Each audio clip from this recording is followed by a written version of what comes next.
Mari kita berdoa. Bapa di dalam surga, kami berterima kasih. Engkaulah sang pencipta satu-satunya. Engkau telah memberikan hidup kepada segala makhluk yang dengan tanganmu telah menjadikannya. Engkau telah menciptakan manusia menurut peta dan telantan Tuhan sendiri. Kami bersyukur pada malam ini, kami yang dicipta oleh Tuhan boleh dikumpulkan bersama di sini untuk merenungkan kembali apa yang sudah ditaruh, apa yang sudah dibubuhi di dalam diri kami masing-masing. Kami berterima kasih ya Tuhan, karena Engkau adalah sumber kebenaran. Engkau adalah dirinya kebenaran, dan Engkau akan memberikan kepada kami pengertian tentang kebenaran itu sendiri. Karena Engkau sendiri bekerja di dalam kebaktian ini. Engkau akan menyatakan kebenaran-Mu sebagai cahaya yang bersinar di dalam diri manusia masing-masing. Kami menyerahkan hamba-Mu yang memberikan ceramah di dalam tangan Tuhan sendiri. Engkau sendiri akan membubuhi dengan kuasa-Mu, urapi dengan Roh-Mu yang kudus, simpan dia di belakang kayu salib, sehingga setiap perkataan yang diucapkan dari mimbar ini adalah sesuai dengan firman Tuhan dan berhasil daripada sesuatu pimpinan Roh-Mu yang kudus di dalam hatinya. Dengar doa kami ya Tuhan. Kami serahkan setiap jiwa yang berbagian dan partisipasi di dalam seminar ini ke dalam tangan Tuhan juga. Dengar doa kami yang kami panjatkan dalam nama Yesus Kristus, nama di atas segala nama, nama di atas segala penguasa, dan nama di atas segala pemerintah. Kami berdoa dalam nama Yesus Kristus ini, dan kami bersyukur. Amin. Nah, saya mengharapkan setiap tahun ada satu seminar yang bersifat doktrinal untuk mentegakkan pengajaran yang menjadi dasar iman orang Kristen, diadakan di Jakarta. Nah, ini terlepas daripada perbedaan-perbedaan golongan, perbedaan-perbedaan aliran, denominasi atau gereja-gereja, merupakan sesuatu gagasan untuk mempersatukan supaya orang Kristen memikirkan dengan jelas apa yang diajarkan di dalam kitab suci, apa yang seharusnya menjadi pegangan kepercayaan kita. Saya kira banyak orang Kristen pada saat tertentu mereka mengalami kekacauan yang tidak bisa ditolak atau dihindarkan. Karena pada waktu mereka berjalan di dalam proses iman Kristen sampai pada satu saat mereka mulai menemukan kesulitan-kesulitan di dalam pikiran mereka sendiri maupun di dalam serangan-serangan yang ditujukan kepada mereka sebagai orang Kristen, sehingga mereka merasa sulit sekali mempertanggungjawabkan. Lalu mereka berusaha menanti sesuatu yang boleh dijawab dari mimbar gereja, tapi sulit mereka menemukan sesuatu jawaban yang tepat sesuai dengan kesulitan-kesulitan yang ditemukan di dalam hidup mereka sehari-hari. Di dalam keadaan demikian, maka orang Kristen entah harus bagaimana. Sebenarnya orang Kristen bisa mendapatkan banyak buku yang bermutu untuk membaca dan merenungkannya. Dengan demikian kita lebih bisa mempertanggungjawabkan semua yang kita percaya sebagai dasar iman kita masing-masing. Namun buku-buku yang cukup bermutu dan buku-buku yang begitu lurus mengatakan atau mengajar kepada kita tentang ajaran-ajaran doktrin sampai sekarang saya kira masih kurang banyak. Apalagi di Indonesia terlalu sedikit orang membiasakan diri mencari buku untuk menemukan hal-hal yang penting. Itu sebab kita sangat tergantung kepada mimbar-mimbar yang sudah ada disediakan, khususnya hari Minggu. Itu pun saya kira karena waktu pemberitaan karena terlalu pendek, sehingga sepanjang kita menjadi orang Kristen bertahun-tahun mendengarkan firman Tuhan, tetap banyak doktrin kita tidak jelas. Itulah sebabnya kami didorong oleh Tuhan untuk mengadakan seminar semacam ini, sehingga topik-topik yang berat sekali, topik-topik yang sulit tetapi tidak bisa dihindarkan karena kita harus percaya, itu dibicarakan di dalam seminar pembinaan iman Kristen. Saudara-saudara sekalian, tahun bertahun sudah berlalu, Dan banyak topik-topik yang penting sekali sudah dipaparkan di hadapan saudara. Termasuk iman dan agama. Termasuk iman dan wahyu. Wahyu umum dan wahyu khusus. Termasuk Allah Tritunggal. Iman rasio dan kebenaran. Dan teologi liberal yang tidak harus mengerti dibandingkan dengan iman Kristen. Semua tema-tema yang berat ini sudah berlalu, dan saya percaya sebagian orang yang sudah mengikuti seminar mendapatkan kekuatan luar biasa. Di Aceh, saya bertemu dengan seorang guru Kristen yang selama ini dicemooh, dihina, diejek oleh orang-orang agama lain yang tidak percaya Allah itu Tritunggal. Dan dia datang pada waktu mendengarkan saya memberikan seminar pembinaan iman Kristen di satu kota di Aceh. Dia datang dengan berbulan-bulan mempersiapkan kemungkinan tiba. Waktu dia sudah datang, orang memperkenalkan saya dengan dia. Dan dia berkata, Pak Stephen, ini satu kesempatan yang begitu penting buat saya, sehingga saya boleh betul-betul pegang teguh kenapa saya menjadi orang Kristen. Kenapa di tengah-tengah orang yang semua tidak percaya Allah itu Tritunggal, saya harus memegang kepercayaan Kristen semacam ini. Pak Stephen tahu tidak, saya datang ke sini dengan naik bus 2 hari 1 malam. 2 hari 1 malam, sehingga saya bisa tiba di sini. Setelah beberapa hari yang kau memberikan ceramah, saya akan pulang lagi 2 hari 1 malam, baru sampai di tempat saya. Sebelum dia pulang, dia berkata, saya yakin kekuatan yang saya terima akan memberikan kepada saya sesuatu keberanian bersaksi bagi Kristus, lebih daripada waktu-waktu yang lampau. Kebaktian semacam ini bukan sekedar menambah sesuatu kebaktian saja. Kebaktian semacam ini bukan sesuatu perkumpulan supaya kita rame-rame di sini saja. Kita tidak terlalu mementingkan banyak artisnya, atau bagaimana menggairahkan emosi saudara, atau bagaimana mempaparkan sesuatu keunggulan-keunggulan dari siapa, atau catatan-catatan daripada pelayanan pendeta. Tidak. Kita mau semua masuk ke dalam kitab, ke dalam firman, lalu memikirkan hal-hal yang penting yang menjadi dasar iman kepercayaan kita masing-masing. Kalau orang Kristen berdasarkan iman di atas firman, orang Kristen mungkin dibenci, mungkin ditolak, mungkin dibuang oleh orang lain, tapi dia akan menemukan sesuatu kestabilan rohani yang tidak mungkin ditolak oleh manusia. Kalau orang Kristen mempunyai sesuatu kekuatan berdasarkan firman Tuhan yang tidak berubah, meskipun dia di dalam dunia ini sangat tersendiri sebagai minoritas, tapi dia mengetahui dia berdiri di atas batu karang yang tidak akan rontoh karena angin tofan atau banjir atau hujan. Gelombang-gelombang dari angin tofan dan segala sesuatu yang timpa kepada orang Kristen yang beriman. Karena iman mengalahkan dunia. Iman berdiri tegak di hadapan Tuhan. Iman menyanyi di dalam malam gelap. Iman menyatakan perbedaan kita dengan mereka yang tidak beriman. Only the true faith strengthen and give you right and the power to overcome all attacks and all enemies from the world. Dengan iman yang sejati, orang Kristen pada abad pertama telah melewati segala penganiayaan-penganiayaan yang luar biasa yang ditimpakan kepada mereka oleh kaisar-kaisar Romawi. Orang Kristen dibuang ke dalam mulut singa. Orang Kristen diikat di atas pohon, lalu disiram dengan air dan dibakar dengan api. Mereka dijadikan lilin-lilin di dalam taman kaisar-kaisar Romawi. Tetapi Kristen dan iman yang sejati tidak hancur, tidak hilang. Orang Kristen tidak lenyap dari bumi. Tidak ada satu pemerintahan sanggup menumpas iman yang sejati di dalam dunia ini. Tidak ada satu kekuasaan daripada iblis atau dari siapapun yang melawan Tuhan mungkin melawan iman yang sejati.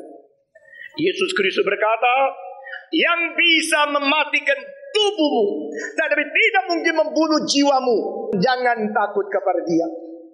Di dalam abad pertama sampai abad ketiga, kita melihat di selama 300 tahun ada 10 kali penganiayaan yang besar kepada orang Kristen.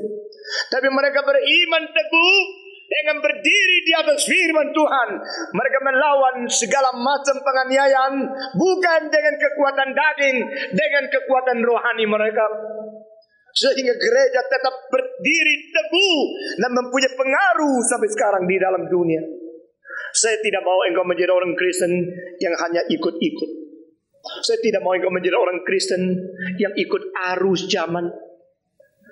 Pada waktu kekristenan kadang-kadang hanya terapung-apung di atas permukaan air, yang tidak mempunyai akar yang dalam di atas batu karang.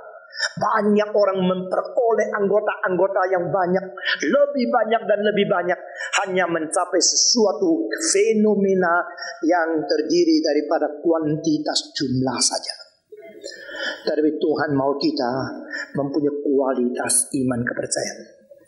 Itu sebab kita mengadakan seminar pembinaan iman Kristen.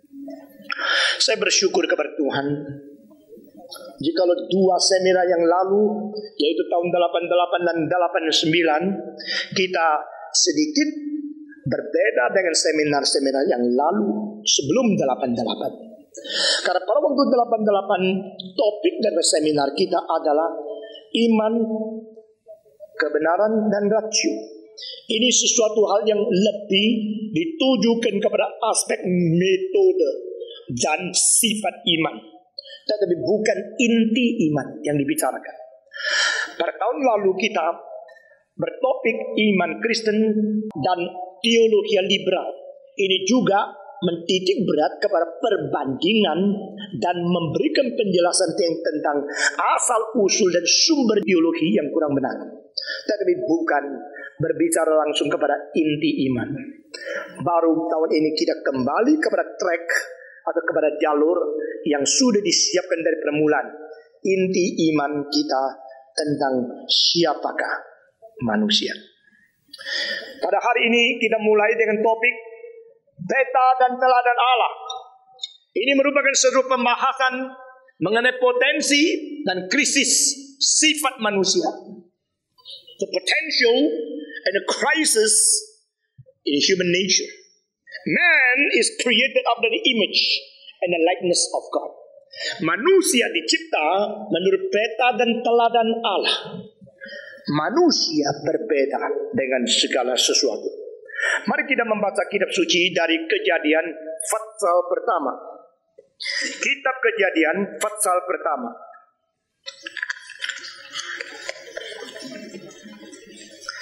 Kitab Kejadian pasal pertama. Ayat pertama, pada mulanya Allah menciptakan langit dan bumi. Ayat 26, berfirmanlah Allah, baiklah kita menjadikan manusia menurut gambar dan rupa kita, supaya mereka berkuasa atas ikan-ikan di laut dan burung-burung di udara, dan atas ternak dan atas seluruh bumi, dan atas segala binatang melata yang merayap di bumi. Maka Allah menciptakan manusia itu menurut gambar Allah diciptakannya dia, laki-laki dan perempuan diciptakan mereka. Mari kita berdoa sekali lagi. Bapa di dalam surga, pimpinlah pikiran kami, pikiran yang sudah Tuhan cipta, untuk terutama mengerti dan berpikir sesuai dengan pikiran Tuhan Allah yang mencipta pikiran manusia itu sendiri. Sehingga kami boleh berjalan dan kami boleh mengerti apakah maksud dan tujuan Tuhan telah menciptakan manusia. Berkati kami masing-masing ya Tuhan. Berkati hamba-Mu yang hina ini, supaya Tuhan memakai dia dengan Roh-Mu yang kudus yang telah mewahyukan kitab suci, sekarang juga memberikan iluminasi, sehingga dia boleh mencerahkan sesuatu kebenaran yang penting di dalam seminar ini. Dalam nama Yesus Kristus kami berdoa. Amin. Tuhan Allah menciptakan segala sesuatu. Ini dicantum di dalam ayat pertama, pasal pertama, dari buku pertama, di dalam seluruh kitab suci yang mempunyai 66 jilid itu. In the beginning, God created heaven and earth. Pada permulaan Allah mencipta langit dan bumi. Allah menciptakan segala sesuatu yang isi di dalamnya. Allah pencipta segala sesuatu. Sesudah itu dia cipta. Memakai istilah cipta lagi sampai ada ayat ke-26 dan 27. Maka Allah berkata, mari kita menciptakan manusia. Saudara-saudara, pada Fatsal 1 ayat pertama dan Fatsal 1 ayat 26 dan 27, istilah cipta yang dipakai berlainan dengan istilah cipta yang dipakai di dalam ayat-ayat yang lain. Di dalam bahasa aslinya ada istilah bara, ada istilah asya dan yaksa. Yaksa dan asa tidak dipakai untuk ayat pertama dan 26-27. Tetapi bara dipakai di dalam Fatsal 1 ayat pertama dan ayat 26 dan 27. Ini menarik perhatian sesungguhnya sangat besar kepada setiap orang yang menyelidiki kitab suci secara menuntas. Apakah perbedaan mencipta dengan istilah bara dengan cipta dengan istilah yang lain? Istilah cipta bara ini berlainan dengan istilah cipta dari asa dan yaksa. Bara berarti cipta yang bermula, yang sungguh-sungguh dari permulaan, yang tidak pernah ada. Itu cipta. Tetapi asa dan yaksa seperti membikin atau menggarap atau membentuk sesuatu dari materi yang sudah pernah ada. Di sini perbedaannya. Jadi dengan sendirinya kitab suci jelas mengajar kepada kita, waktu Allah menciptakan langit dan bumi dengan segala isi di dalam langit dan bumi ini, Dia telah menciptanya secara dari tidak ada menjadi ada. Demikian pada waktu Dia menciptakan manusia, Dia menciptakan sesuatu makhluk yang dulunya belum pernah ada, dari tidak ada menjadi ada. Itu sebab orang Kristen yang konservatif dan sejati biblical alkitabiah tidak menerima evolusi.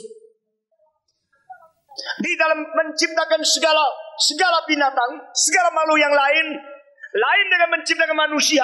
Karena pada waktu Allah menciptakan Adam dan Hawa, dikatakan mari kita mencipta manusia sesuai dengan kehendak kita, yaitu menurut peta dan teladan kita, menurut gambar dan rupa kita. Di dalam terjemahan Indonesia yang baru, saudara-saudara, gambar dan rupa atau peta dan teladan Allah ini menjadi sesuatu hal yang berbeda dengan segala makhluk yang tidak pernah dicipta dengan status seperti ini. We are created after the image and the likeness of God. Pada waktu memakai istilah bara ini berarti sesuatu makhluk yang baru yang belum pernah berada.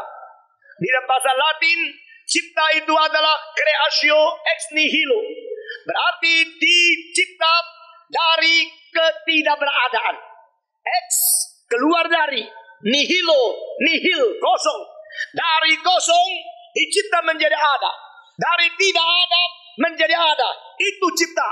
Dan barang siapa bisa mengerjakan sesuatu yang tadinya tidak ada menjadi ada, itu orang mempunyai daya cipta.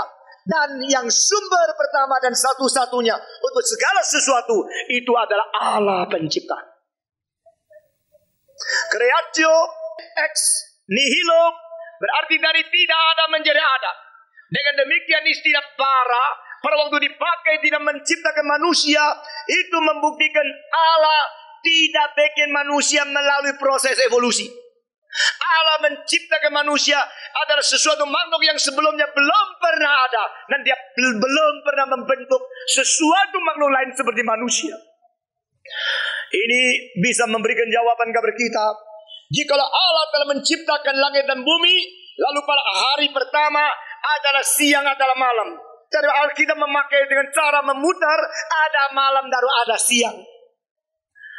Ada malam, ada siang, itu hari pertama.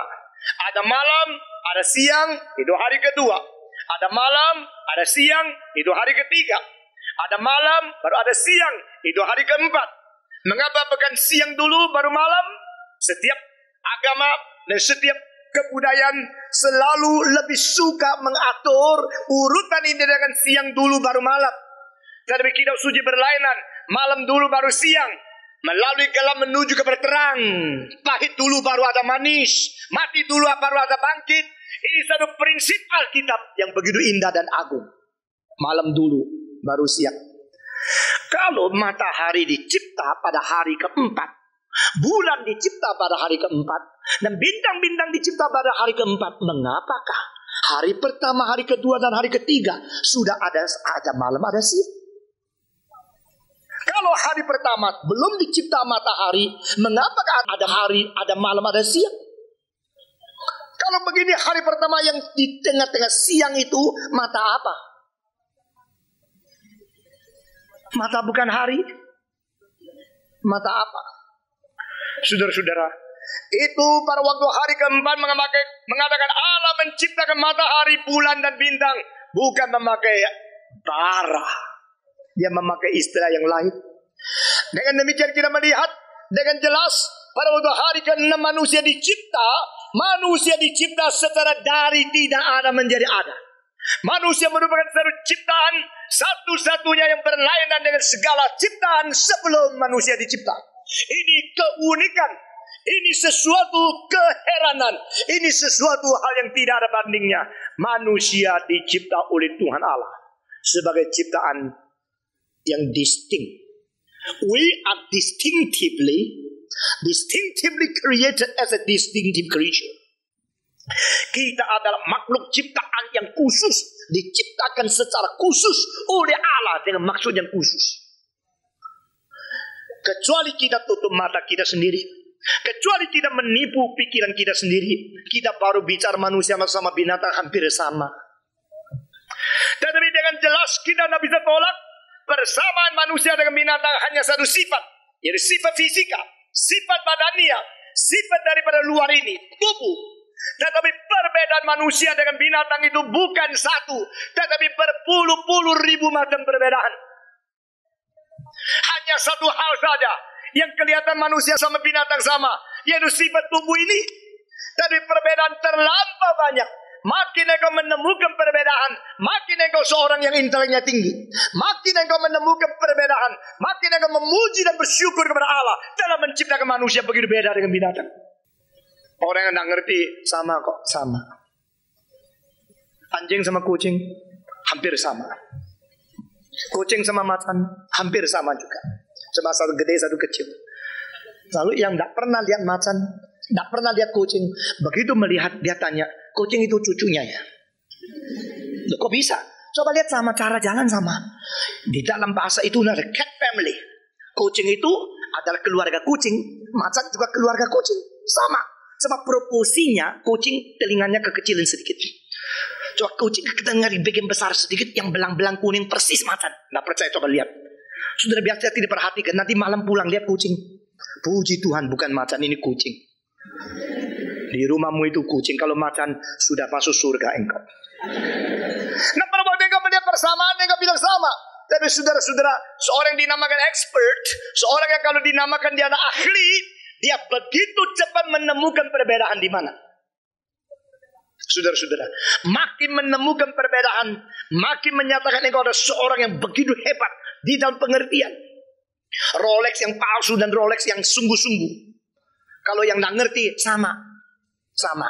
Tapi kalau ditanya harga, lu kok beda ya? Yang sungguh-sungguh, yang emas semua 20 juta. Yang palsu sungguh-sungguh semua emas. Yang palsu 35.000. Kok bisa hampir sama kok? Begitu beda ya harganya. Coba pegang dulu. Waktu dipegang, Rolex asli presiden yang semua emas itu berapa on. Tetapi yang palsu kok ringan ya? Lain. Saudara-saudara, baru engkau melihat perbedaan ringannya. Lalu lihat lagi, perbedaan apa lagi? Satu persatu ditemukan perbedaan. Makin cepat menemukan, berarti engkau makin ahli di dalam mengenal arloji. Saudara-saudara, mutunya beda, jalannya beda, tahannya beda, materinya beda, semua beda. Kalau tidak ngerti, semua sama. Kalau ngerti, baru tahu semua beda. Ada peribahasa kuno yang mengatakan, tidak takut tidak ngerti barang, paling takut barang jejer barang.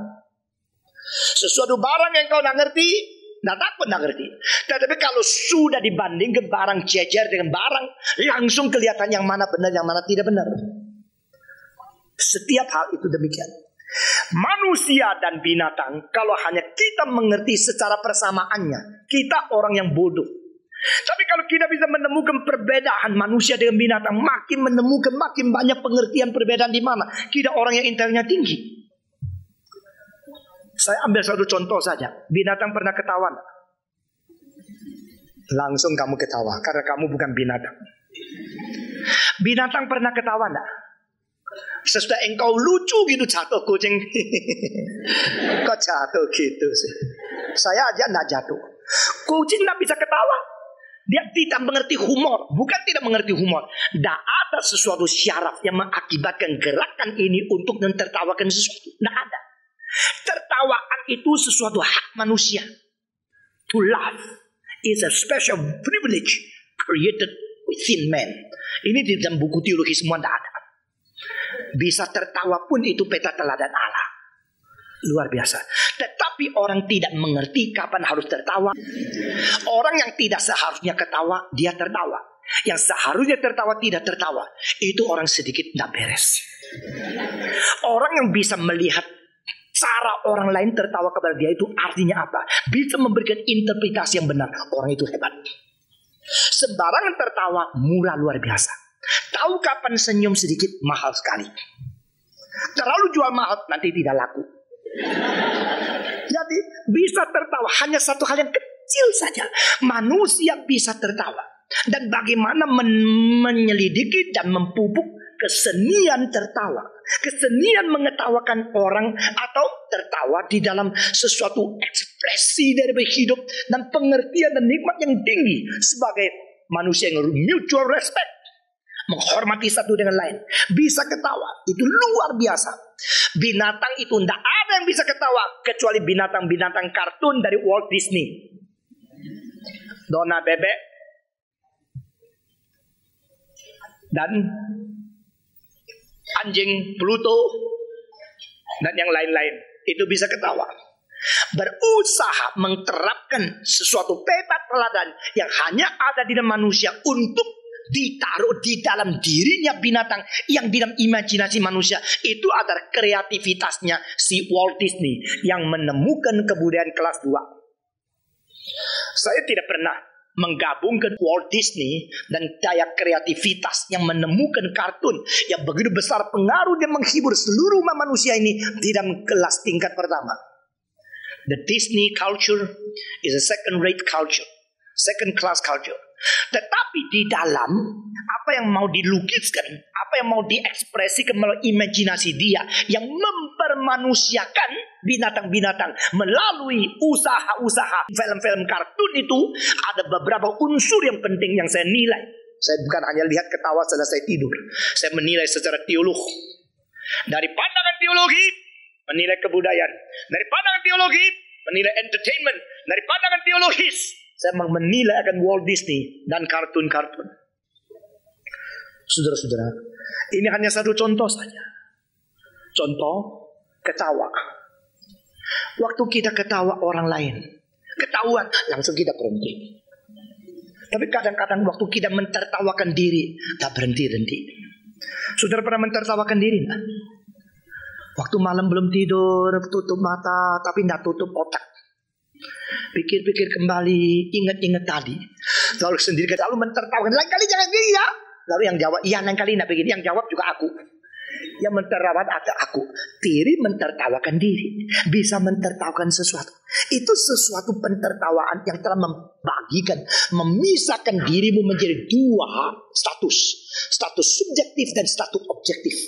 Di dalam status subjektif, engkau menghadap akan dirimu yang bereksistensi secara subjektif. Di sini, keberadaan subjektif bertemu dengan keberadaan objektif, lalu mempunyai suatu komunikasi di antara diri sendiri yang boleh disebut sebagai self-dialogue, dialog sendiri. Kalau engkau mentertawakan diri, mengkoreksi diri, mendorong diri, ini semua penting di pembentukan karakter saudara sebagai satu person yang harus bertanggung jawab. Nah, saudara-saudara, adakah binatang yang bisa berkata-kata secara logis? Saya kira semua semut itu sopan luar biasa. Semut ketemu semut, tidak pernah tidak nyopo. Betul nggak? Coba lihat, kan 10 menit khusus lihat semut saja. Tidak ada semut yang jalan-jalan santai-santai, kipas-kipas, tidak ada. Semut selalu jalan cepat. Kalau ketemu begitu cepat ketemu temannya, berhenti, jabat tangan, tidak pakai tangan, pakai ini, tanda. Sudah salam, lalu pergi. Dia begitu sopan, begitu rajin. Tetapi apakah dia bisa bicara dengan berhenti lalu diskusi? Apa maksudnya menjadi semut? Ya, saya kira tidak ada makna apa-apa. Jadi semut itu kasihannya terlalu kecil ya. Ayo kita mimpi menjadi gajah yuk. Mereka tidak bisa diskusi, tidak bisa ngomong, tidak bisa banding. Mereka lain sama manusia. Manusia berbicara. Saudara-saudara, satu orang bicara seperti Bung Karno, ratusan ribu orang mendengar untuk 4 jam. Kok mau ya? Berdiri di situ terus melongo dengar sampai lupa matahari sedang panas terik menjemur dia, lupa dia sudah lapar dan mahnya mulai sakit, lupa karena satu gagasan dan satu dorongan untuk revolusi begitu berharga sehingga maksud daripada seluruh negara diutarakan di dalam satu mulut itu, ratusan ribu orang semua menyetujui, jiwanya dibangkitkan.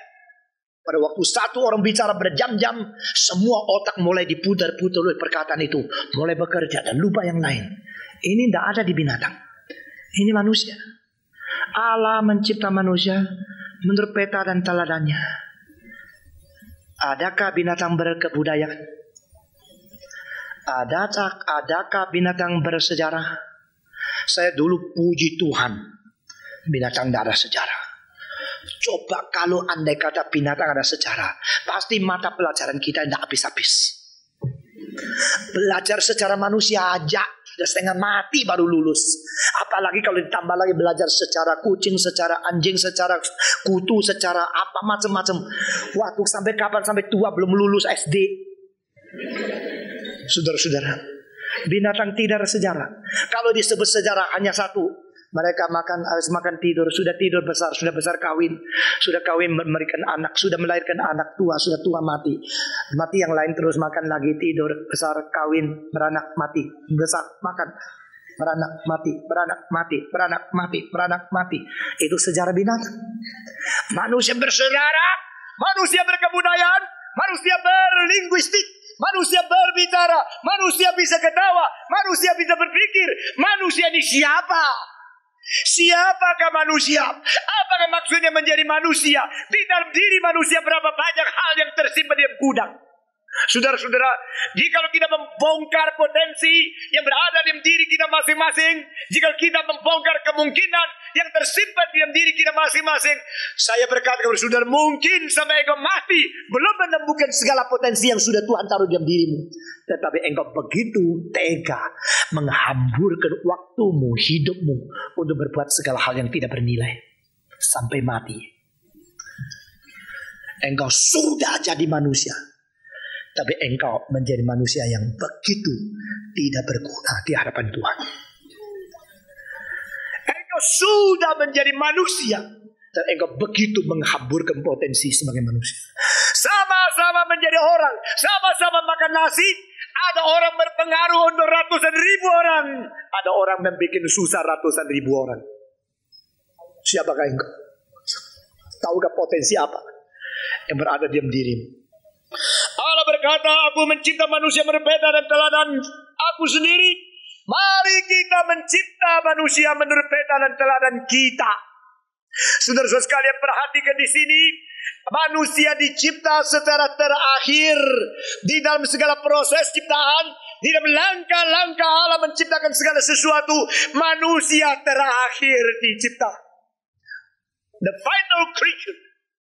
final creation of God is the existence of man, to create the man. Allah terakhir baru menciptakan manusia. Kalau dilihat dari urutan, yang terakhir itu buncit, yang terakhir itu terakhir, yang terakhir paling tidak penting. Tapi di sini bukan kebetulan, di sini secara terbalik, terakhir itu paling penting. Menurut urutan, manusia adalah cipta Allah yang paling penting. Mengapakah manusia disebut sebagai ciptaan Allah yang paling penting? Sebab manusia dicipta terakhir untuk menikmati segala sesuatu yang sudah dicipta sebelumnya. Semua sudah sedia, segala sesuatu sudah selesai, lalu baru cipta manusia. Berarti Allah menciptakan segala sesuatu untuk manusia. Di sini kita melihat urutan itu mendapatkan satu interpretasi di dalam perjanjian baru, buku Paulus di dalam surat Kolose pasal 1. Segala sesuatu dicipta bagi manusia. Puji Tuhan. Sebelum manusia dicipta, sudah disediakan taman, sudah disediakan tumbuhan, sudah disediakan segala binatang, sudah disediakan segala sesuatu. Selesai semua sudah dicipta, baru manusia tiba. Baru manusia tiba untuk menerima segala sesuatu. Saya tadi bicara sama anak-anak saya, sebelum papa keluar lebih baik kamu lihat apakah mobil itu airnya cukup, air aki cukup, lalu papa datang. Tapi anak-anak sekarang semua kalau sedia baru dia datang. Ada kalanya baru pakai sepatu di mobil. Saudara-saudara, Allah menciptakan segala sesuatu, baru menciptakan manusia supaya manusia itu untuk menikmati segala sesuatu. Di sini alam semesta semua lebih tidak penting daripada manusia. Manusia lebih tinggi daripada seluruh alam semesta. Saudara harus sadar itu. Karena kita dicipta lebih dari seluruh alam semesta. Kita dicipta lebih tinggi dari segala sesuatu dalam dunia materi. Itu sebabnya kita harus menemukan dignity, menemukan kehormatan sebagai manusia menurut urutan ciptaan Tuhan Allah. The dignity of man can only be found and discovered from the order of the planning in God's creation. Waktu Allah menciptakan dengan caranya, dengan segala sesuatu yang sudah direncanakan, terakhir manusia muncul. Ini artinya besar sekali. Berarti Allah menciptakan segala sesuatu untuk manusia. Sebagaimana seorang bayi lahir, ibunya kalau disuruh, bagaimana? Nanti kalau lahir tempat tidur anak, ya nanti dulu dong, sudah lahir baru cari. Bajunya, mana tahu, mesti tahu ukur dulu dong. Bayi itu berapa panjang, nanti kalau kepanjangan jadi long dress gimana? Ya, jadi tunggu bayi sudah lahir, wah, baru diukur berapa senti, special order.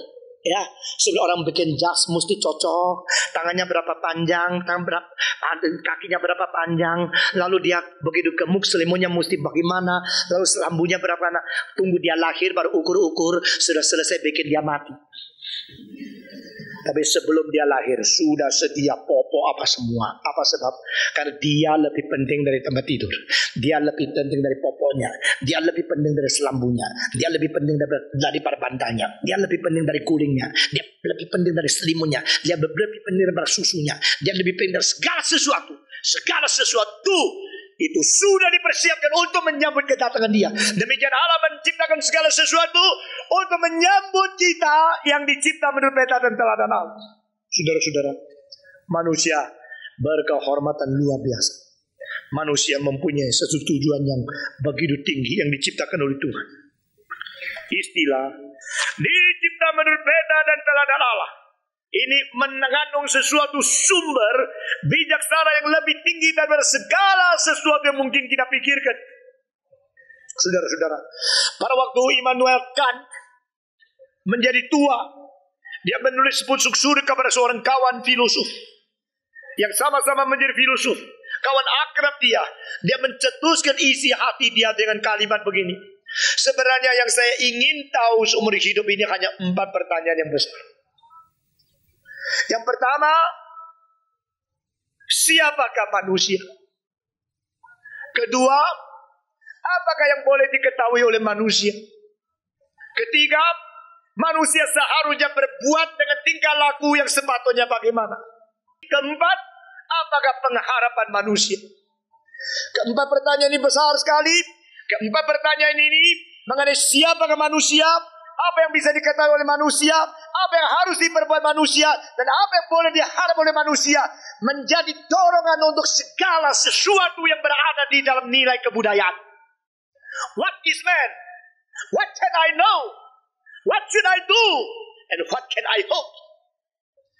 Apa gunanya kita hidup di dunia tidak mengetahui sesuatu yang seharusnya kita tahu? Kita tidak menjalankan apa yang seharusnya kita jalankan. Dan kita tidak mempunyai pengharapan seharusnya kita boleh menerima pengharapan itu. Dan kita tidak mengetahui sendiri kita ini siapa. Jika manusia hidup di dalam dunia, keempat pertanyaan ini tidak beres, Memang dia hidup secara membabi buta. Dia hidup secara tidak arah. Dia hidup secara sampai mati tidak tahu kemana. Memang kasihan. Tetapi tidak berarti yang tanya juga akan menerima jawaban yang tepat. Tidak berarti kalau kita menanya berarti kita bisa menjawab sendiri. Kan mengatakan sebenarnya saya ingin mengetahui hanya 4 hal. Siapakah manusia? Apa yang boleh saya tahu? Apa yang harus saya perbuat? Dan manusia harapan itu apa? Pada waktu dia tua, dia sepadang kara karena seumur hidup tidak pernah nikah. Dia hidup teratur luar biasa, mengatur waktunya luar biasa, mengatur barangnya luar biasa. Everything has its place and everything has its time. Setiap barang ada tempatnya masing-masing, tidak sembarangan. Setiap pekerjaan ada waktu-waktunya, tidak pernah campur baur. Orang seperti ini jarang sekali. Profesor Immanuel Kant di Königsberg di Jerman. Waktu itu tanah itu berada di wilayah sekarang Polandia, Jerman Timur, dekat Polandia. Sekarang di Polandia. Königsberg menghasilkan seorang seperti begini hebatnya. Dan dia mengatakan, saya mau tahu siapakah manusia. Kalau saya mau tahu siapakah manusia, saya tanya, apakah manusia sendiri bisa mungkin memberikan jawaban untuk mengisi pertanyaan siapakah manusia itu? Kalau saya tanya satu pertanyaan, who am I? Siapakah saya? Enggak bilang gila lu ya. Lu tanya siapakah dirimu sendiri. Dirimu ya ke dirimu sendiri. Tetapi jangan menghina. Jikalau di dalam sekejap waktu, di dalam saat-saat momen tertentu, orang menanya pertanyaan agung ini untuk diri sendiri. Siapakah saya? Pada waktu seseorang menanya siapakah saya, waktu itu dia mulai menyentuh sesuatu hal yang penting, yaitu mau bertanggung jawab dan mau mendapatkan sesuatu jawaban yang penting mengenai umat manusia itu sendiri. Tetapi di dalam pertanyaan ini sudah mengandung 3 pertanyaan. Pertanyaan pertama, yaitu siapa yang tanya. Pertanyaan kedua, tanya siapa. Pertanyaan ketiga, tanya saya itu siapa. Siapakah saya? Siapa tanya? Saya tanya. Tanya siapa? Tanya saya. Tanya apa? Tanya saya itu apa? Sekali lagi, siapakah saya? Yang tanya siapa? Yang tanya itu saya. Tanya kepada siapa? Tanya kepada saya. Tanya apa? Tanya saya itu apa? Jadi yang tanya ada yang tidak ngerti. Karena tidak ngerti maka tanya. Yang tanya adalah yang tidak ngerti. Menanya kepada orang yang diharapkan bisa memberikan pengertian kepada yang tidak mengerti. Tapi yang tanya adalah yang tidak ngerti, yang ditanya juga adalah yang tidak ngerti itu. Jadi si tidak ngerti menanya yang si tidak ngerti, mengharapkan si tidak ngerti memberi pengertian kepada si tidak ngerti ini tentang saya itu siapa. Itu tak mungkin. Sehingga saya berkata kepada saudara, di dalam putaran tak habis-habis daripada arus yang terus menerus rekseklusi terus daripada kebudayaan, belum pernah manusia mendapatkan jawaban yang sembuh kecuali kita kembali kepada Tuhan. Orang Kristen percaya hanya kepada Tuhan kita menemukan. Dan Allah berkata, mari kita menciptakan manusia menurut gambar dan rupa kita. Pada waktu saya menjelaskan istilah ini 2 tahun yang lalu, langsung ada orang-orang yang katanya teolog atau murid teolog melawan dan berkata Stephen Tong telah tafsir salah. Saya mendengar laporan, saya tidak jadi heran. Karena saya tahu menganut teologi semacam itu pasti akan mendapatkan kesimpulan seperti itu. Istilah plural, kenapa dipakai untuk Allah? I myself, I am a man. Ini singular. Saya tidak mengatakan we untuk Stephen Tong. Itu plural. Mereka mengatakan memang di dalam Timur Tengah, di dalam agama-agama Timur Tengah semua memakai istilah plural untuk Allah mereka, untuk dewa mereka. Memakai singular bentuk tunggal untuk melukiskan status ilahi atau status dewa itu kurang sopan. Karena dewa jauh lebih besar daripada manusia. Dewa itu lebih tinggi daripada manusia. Itu semua memakai sifat bentuk jamak, bentuk plural, baru bisa mengutarakan itu. Saya bukan tidak tahu itu. Saya tidak menyangkal itu. Saya tahu, saya sendiri seorang dosen teologi. Saya tahu. Tetapi itu pluralistic form, bentuk plural untuk dewa-dewa. Tidak pernah dipergunakan seperti ini kali, di mana Allah menyebut diri sendiri. Jangan dipersamakan. Kasus macam ini tidak disebut oleh manusia untuk menjunjung tinggi atau menyembah sujud kepada dewa atau Allah mereka. Ini merupakan sesuatu perkenalan diri Allah menyebut diri. Kedua, waktu Allah mengatakan, mari kita menciptakan manusia menurut peta dan teladan kita, ini tidak berarti Allah tunggal, Allah yang Maha Esa itu sedang berdiskusi dengan malaikat-malaikat. Karena kalau malaikat-malaikat diajak berdiskusi, lalu berkata, ayo kita cipta manusia yuk. Saya Allah, engkau malaikat. Allah dan malaikat kongsi bersaham 50-50%. Kita sama-sama membuka satu company, lalu company itu memproduksi manusia. Ini ada man production. Mari kita menciptakan manusia menurut peta dan teladan kita.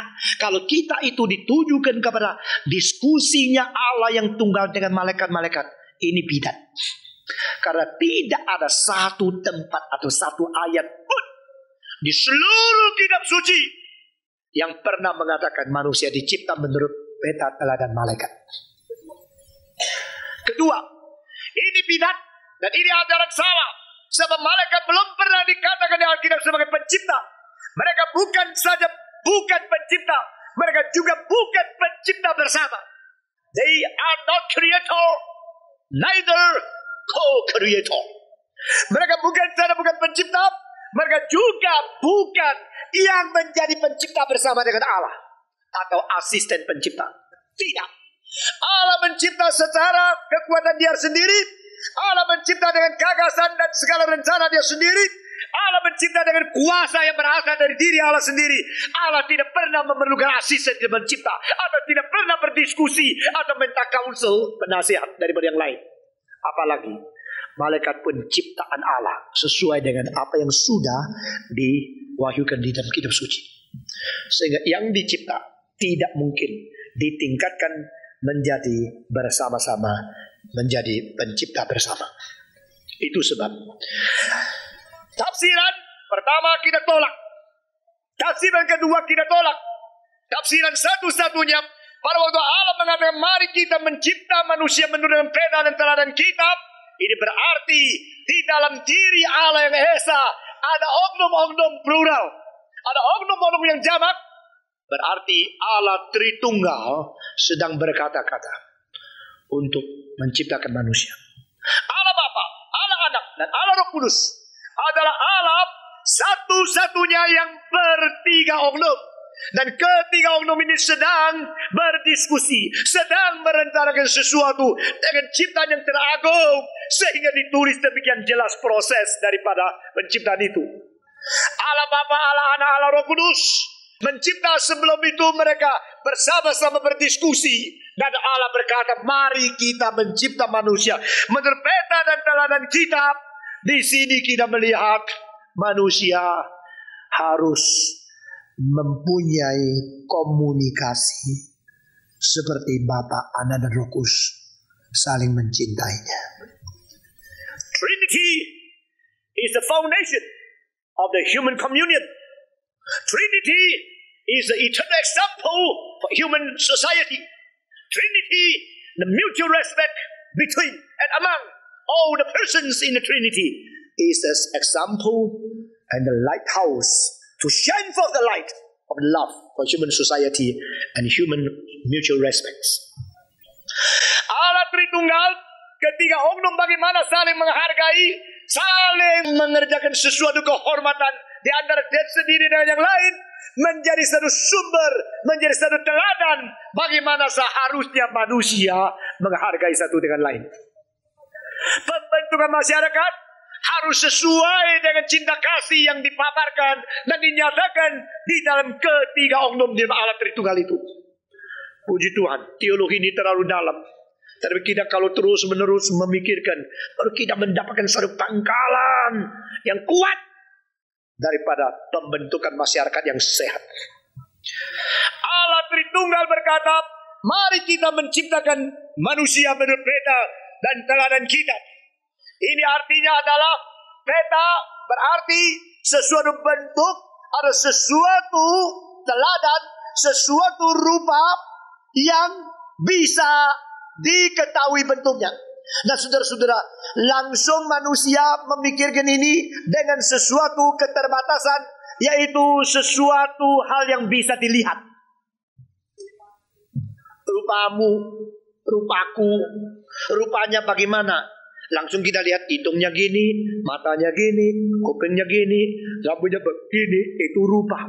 Image atau sesuatu gambar atau sesuatu peta, ini artinya adalah sesuatu yang berbentuk yang bisa dilihat. Pada waktu kita mengatakan manusia seperti Allah, tidak bisa diganti atau mengatakan Allah seperti manusia. Di sini manusia seperti Allah. Ini merupakan sesuatu hal yang berlainan dengan segala macam pengertian dan kebudayaan pada waktu kita memakai istilah sesuatu yang mengkaitkan kedua oknum. Perhatikan kalimat di bawah. Saya mencintai kamu sama dengan kamu dicintai saya. Betul kan? Ya. Saya mencintai kamu sama dengan kamu dicintai saya. Saya memukul kamu sama dengan kamu dipukul saya. Saya menghargai kamu sama dengan kamu dihargai saya. Saya jengkel kamu sama dengan kamu dijengkeli saya. Tapi kalau saya seperti kamu, bisa gak sama dengan kamu disepertii saya? Ini kok lainnya. Saya seperti kamu, kamu seperti saya. Ini kok tak bisa ya? Jadi coba main sedikit ya, pikiran, coba memikirkan dalam bahasa. Saya cinta kamu, kamu dicinta saya. Saya seperti kamu, kamu diseperti saya. Tak bisa. Saya kalau cinta kamu, saya aktif kamu. Saya cinta kamu, saya ini aktif, kamu pasif. Ayo jawab dong. Saya pukul kamu, saya ini aktif, kamu pasif. Saya seperti kamu, saya aktif, kamu. Nah, beda sekali. Saya seperti kamu, berarti kamu aktif, saya yang pasif. Di sini sama sekali terbalik. Coba perhatikan peta teladan Allah. Mari kita menciptakan manusia menurut peta dan teladan kami. Pada waktu Allah mengatakan kita menciptakan manusia menurut peta dan teladan kita, berarti dia tidak pasif, tapi dia aktif. Dan manusia dicipta menurut peta Allah, manusia yang dicipta menjadi pasif, dia yang menjadi aktif. Sehingga Allah tidak diseperti oleh kita, tapi Allah yang diseperti oleh kita atau menjadi sumber peta kita, kita harus kembali kepada dia sebagai satu pangkalan atau sebagai satu induk. Saya seperti dia. Kalau seorang berkata kepada saudara, "Hei, engkau anaknya Bapak siapa ya? Betul nggak engkau anaknya Bapak Kadir Usman?" Dia bilang, "Enggak, Kadir Noman." Begitu.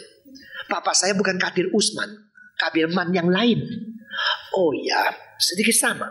Tapi satu hari engkau lihat lagi, engkau betul nak?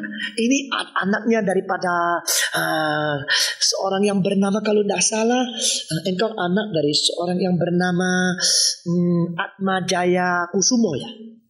Dia bilang, "Ya betul, bapak saya memang Bapak Atma Jaya Kusumo." Pantesan, kayak mirip begitu. Tadi saya waktu di airport, saya pulang dari Surabaya, ketemu satu orang. "Bapak, saya pernah lihat engkau di mana?" Dia gini-gini. "Saya pernah lihat engkau di mana?" Dia gini-gini. Saya tidak berani tanya lagi. Tapi setahu saya sering lihat muka itu. Tidak tahu di mana. mungkin di TV. Nah, saudara-saudara, kalau seorang berkata, engkau mirip papamu, senang gak? Hah? Senang ya? Tetapi kalau orang mengatakan, engkau mirip anakmu, perasaan bagaimana? Kalau seorang mengatakan, engkau mirip anakmu, engkau melotot dan melihat dia kurang ajar banget kamu ya. Mestinya anakku yang mirip aku. Nggak bisa aku mirip anakku, karena aku berada terlebih dahulu. Aku kurang ajar banget. Saudara-saudara, itu sebab saya berkata, manusia seperti Allah, bukan Allah seperti manusia semua. Manusia seperti Allah, bukan Allah seperti manusia. Kalau manusia seperti Allah, lalu saya mau tanya, Allah itu apa? Allah bagaimana? Sehingga kita mengatakan manusia seperti dia. Sehingga mau mengerti Allah, jangan terbalik untuk jadikan dirimu induk lalu mempersamakan Allah dengan dirimu. Itu teologi yang tidak benar. Nah, mengenai hal ini, pada hari yang 3 akan saya pelopori lebih banyak.